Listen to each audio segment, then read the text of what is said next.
This week we're taking a look at the hemp, CBD, and cannabis industry and the need for technologies and different human resources in each part.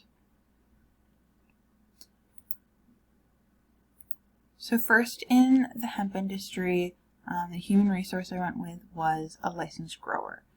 Now, all parts of them claim to have a licensed grower, but it varies depending on which part of the industry you're in.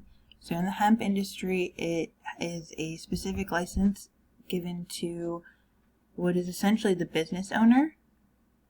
You have to have your business plan as well as where you're looking to grow the plants and what they'll be used for, all documented and ready to go when you show up to get your license. And of course that varies from state to state, but here in New York State, where I'm from, those are a couple of the important parts that you need just to initially get the grower's license. And from there, it changes depending on what you're going to use it for. So if it's going to be a testing facility or a production facility, it changes what the license is given for, therefore making that specific licensed grower even more valuable because it has to exist in order to even have your business in hemp in New York State. So with that, the technology that I found is biofuel. So using hemp as a biofuel is a great replacement for both fossil fuels and for using corn as a biofuel. So this was originally tested by Henry Ford himself back when we originally started using different fuels for cars. Hemp as a biofuel is a cleaner, more efficient way to power your everyday appliances, power your car. It produces faster, it leaves less of a mark on the ground used to grow the hemp product, and it's comprised of both the oil from the seeds and from using the fermented stalks to break them down into creating the fuel.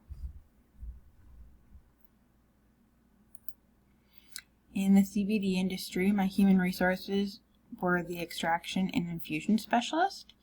An extraction specialist takes the cannabis flowers and turns them into the CBD oil. So this person plays an important role because they have to know exactly how to take the flower of this plant and break it down to make it its most potent and to make sure it's following the guidelines. And the other important person was the infusion specialist who takes the oil and converts it into the various byproducts. They're also important because cannabis oil takes many forms, so it's important to be able to have someone knowledgeable in that area and has the education to know how to properly break down the product so that it does the job it's intended to.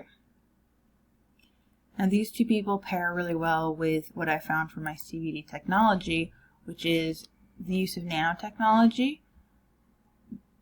So the use of nanotechnology with CBD is they're working to increase the amount of bioavailability, which is the body's ability to absorb the oils into the system. So the better absorption would mean it's more useful to the body. So through these nanotechnologies, we're able to increase the effectiveness of CBD oils, which also increases the effectiveness of the treatments that people are receiving with the CBD oil, whether it be pain relief or its other natural remedies that it's useful in. So my next category, of course, would be the cannabis human resource. In cannabis human resources, I found laboratory technician.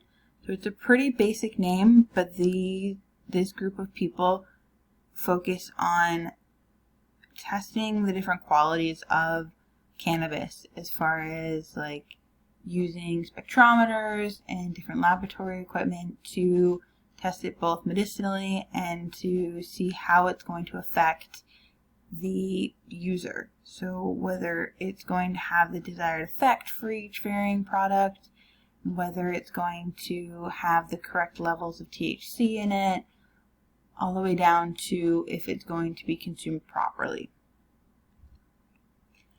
So laboratory technicians are very important in the field. and they would also work with the growers, which for the CBS cannabis technologies I found was crop steering. So this is the use of those laboratory technicians working with the growers to more effectively grow the cannabis that they need to either continue testing or to put it out on the market. So crop steering is using the hormones that cannabis naturally has in order to trick it into producing faster, stronger, more potent, and in the way they want it to. So it's basically a manipulation of the environment to trigger these hormones. So they study the plant and decide how it's going to grow best, what temperatures it needs, what other kind of environmental variables, like what kind of lights it grows best under, and it helps trigger those hormones that they naturally release, so it helps change the growing cycle and the production so that you can produce the product faster. And then these are my references for the different parts that I found about the different industries.